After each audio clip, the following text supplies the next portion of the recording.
जी जनाब, welcome back to Pakistani reaction. We hope आप सब ठीक ठाक होंगे, मज़े में होंगे। आज इस वीडियो में हम रिएक्ट करने जा रहे हैं, उसका टाइटल है केसरी चैप्टर 2 ऑफिशियल ट्रेलर। लीजिए, और इसमें हम देखने जा रहे हैं अक्षय कुमार, आर माधवन और अनन्या पांडे को। और कुछ दिन पहले इसका टीज़र भी आया था और हमने अपना रिएक्शन आपके साथ शेयर भी किया था। और उसको देख के हमें ये समझ ज़रूर आ गई थी कि ये जलियांवाला बाग मैसेकर जो था उसके ऊपर है और उसकी प्रोसीडिंग्स के ऊपर हैं। वहाँ पे हमें अक्षय कुमार का तो ये ज़रूर पता लग गया कि वो एक लॉयर है। और क्योंकि हमने उनको देखा कि कोर्ट प्रोसीडिंग्स के अंदर वो जनरल डायर के साथ जो है वो उनका एक मुकालमा था, उनको इंटेरोगेट कर रहे थे।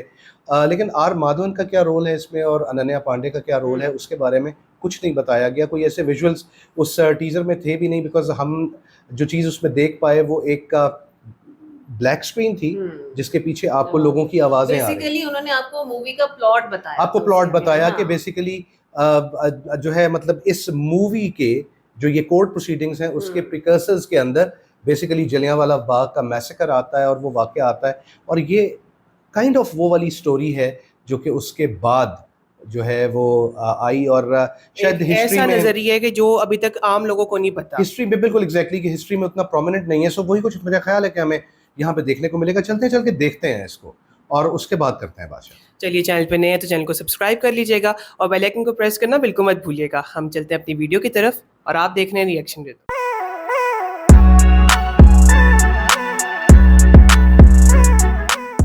चलिए वीडियो को स्टार्ट करते हैं। 3, 2, 1 एंड गो। जनरल डायर, आपने जलियांवाला बाग में भीड़ को हटाने के लिए वार्निंग कैसे दी? आपने टीयर गैस फेंकी वहां? नहीं। Did you fire shots in the air?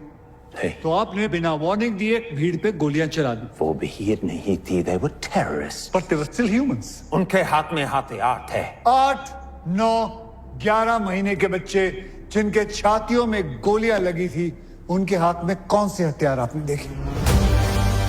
उनके कड़े या फिर बंद मुट्ठी?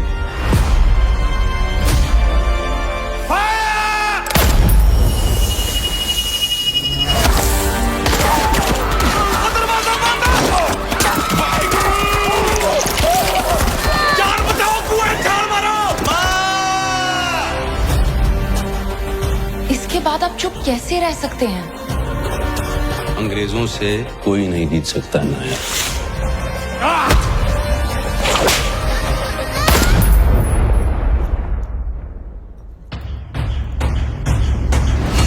We are suing the crown for genocide। Crown को बचाने का बस अब एक ही रास्ता है। थोड़ा सा सनकी है पर इज अ जीनियस। और सिर्फ बोलता नहीं है, दहाड़ता है। गुड लक सर शंकर नायक। डिफेंस में उनके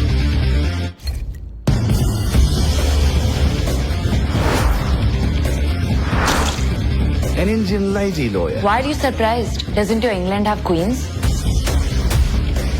1650 innocents dead, but the real figure we may never know। वो लोग आतंकवादी थे। They wanted to burn Amritsar down। 5 बजे एक मिलिट्री प्लेन जलियांवाला बाग के ऊपर से गुजरता है। क्यों? मिस्टर नायर के पास ना कोई फोटोग्राफ है, ना ही कोई कन्फेशन है और ना ही कोई आई विटनेस। प्रूफ कहाँ है?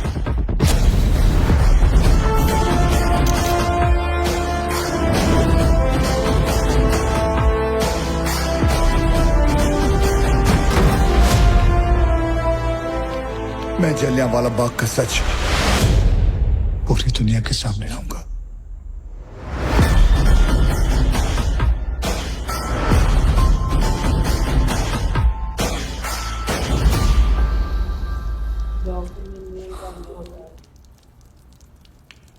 God damn it, you don't belong in here।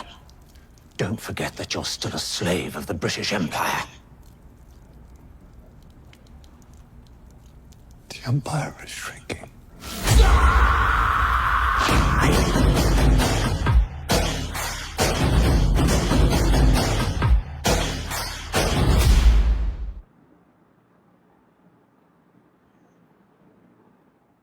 जितना इंटेंस जो है इसका टीज़र आया था उतना ही इंटेंस इसका ट्रेलर भी है। टीज़र के अंदर हमने आपको पहले भी आपके साथ शेयर किया था कि जो एक हमें एक जनरल अंडरस्टैंडिंग उसकी आ गई थी वो जलियांवाला बाग के जो वाक़े थे उसकी थी, और उसके बाद जो उसकी होने वाली कोर्ट प्रोसीडिंग्स।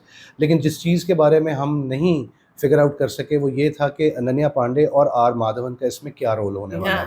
सो वो चीज़ हमें जाके यहाँ पे समझ में आ गई, बिकॉज पिछले जो एक टीज़र इसका आया था उसके अंदर हमने अक्षय कुमार के बारे में तो ये हमने जान लिया कि वो वहीं पे अमृतसर के एक लॉयर हैं और वो बड़ा ज़्यादा टच हुए उस वाक़े के साथ, and he kind of thought कि उनको आगे बढ़ना चाहिए इस वक्त में कि जबकि अंग्रेज़ों के सामने और कोई खड़े होने के लिए तैयार नहीं, और वो भी जनरल डायर जैसे बंदे के सामने कि जिसके हुक्म पे ये सारा कुछ हुआ था, और वो वहाँ का उस वक्त कमांडिंग ऑफिसर और आप भी था। देखिए ये one man army Akshay Kumar की ये जनरल डायर को कोर्ट तक ले गई। बिल्कुल ऐसा है। और जलियांवाला बाग के वाक़े के बारे में तो खैर हम सब जानते हैं, और उस चीज़ को हिस्ट्री ने बड़ा अच्छी तरह से एक्सप्लेन किया, और जो जो कैरेक्टर्स थे उनके बारे में भी बहुत कुछ बताया। लेकिन जो चीज़ अमूमन तारीख़ का हिस्सा नहीं बना करती वो बात की चीज़ें होती हैं, जैसे कि ये कोर्ट प्रोसीडिंग, इसके बारे में हमें मालूम नहीं था ऑनेस्टली। हम हिस्ट्री के इन पन्नों को नहीं जानते थे।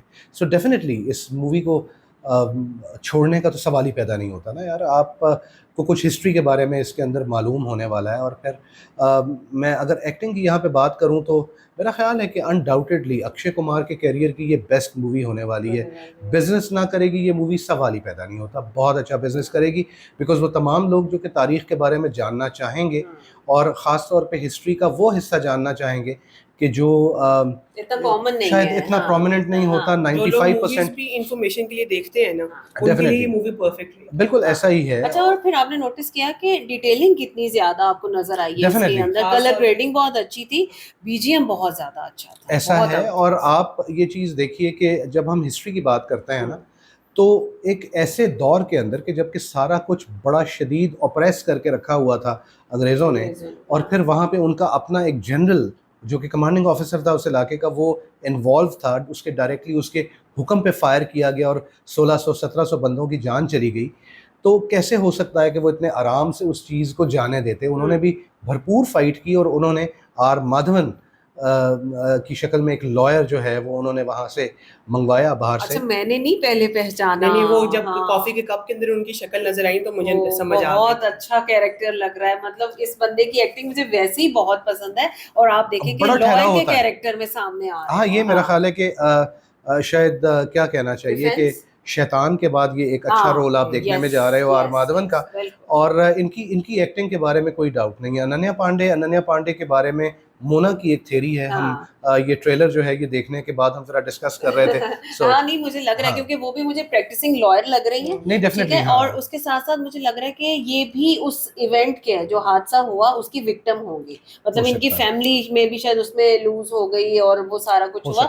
तो ये जहाँ जहाँ आपने नोटिस किया कि अक्षय कुमार एविडेंस इकट्ठे कर रहे हैं, ये भी साथ साथ नजर आ रही है। हाँ, सो डेफिनेटली ये सपोर्ट करेंगी अक्षय कुमार को। लेकिन अक्षय कुमार की एक्टिंग और बड़े स्ट्रॉन्ग डायलॉग्स हमें देखने में नजर आए। इवन इफ द वन जिन्होंने जो है जनरल डायर का रोल प्ले किया, वो भी अपने रोल में बहुत सूट कर रहे थे उस चीज़ को। और वो एग्जैक्टली वो ईगो जो थी जनरल डायर की, उसको वो आपने वो हालात देख लिए ना कि you are still a slave of British empire and Indians and dogs are not allowed.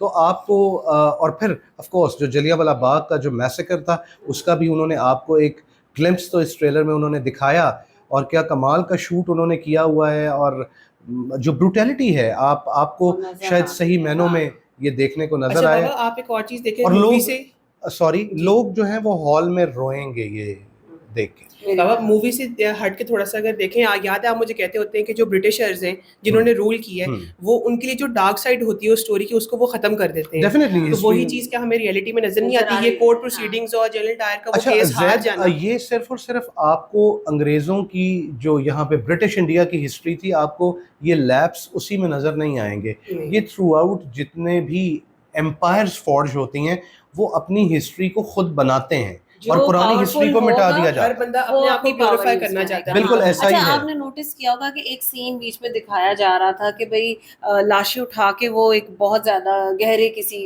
उसमें क्या कहेंगे मेरे ख्याल से खड्डा ही खोदा खड्डा, हुआ था लेकिन उन्होंने। बहुत बड़ा था वो। फिर उसके बाद पानी में फिर देखा। पानी में जा रही हैं लाशें, तो मतलब मेरा ख्याल है कि शदीद गदर हुआ है, Evidence लेकिन को उसको छुपाया- एग्जैक्टली हाँ शो नहीं एविडेंस किया जा एविडेंस रहा। को छुपाया गया है। सो यार नापसंद करने का तो सवाल ही पैदा नहीं होता। हाँ। मतलब आपको अगर मैं चंद जुमलों में इसको समराइज करने की कोशिश करूं तो मैं ये कहूंगा कि टीजर ने प्यास जो है वो और बढ़ा दी थी, और ट्रेलर जब आया तो अब मूवी का इंतजार है। 18 अप्रैल को ये मूवी आ रही है। सो हम देखते हैं कि हमें कब ये देखने को मिलेगी, और लेकिन ये अभी छोड़ने तक वाली की इस साल की 2 बेहतरीन फिल्में, एक छावा और अब ये केसरी चैप्टर 2, ये मुझे लगता है ये होने वाली है। डेफिनेटली। सो यार this is it for the reaction. आप बताइएगा कि आपका क्या ख्याल है, और मतलब आप कुछ नया ऐड करना चाहते हैं अगर इसके अंदर तो ज़रूर कीजिए। अगर कुछ हमें बताना चाहते हैं तो आप कमेंट कीजिएगा, हम उसको पढ़ते भी हैं, हम उसका जवाब भी देते हैं। बाकी अगर आपको रिएक्शन हमारा पसंद आया हो तो चैनल को सब्सक्राइब कर दीजिएगा और वीडियो को लाइक करना बिल्कुल मत भूलिएगा। मिलते हैं आपसे अगली वीडियो में, अपना बहुत ख्याल रखिएगा।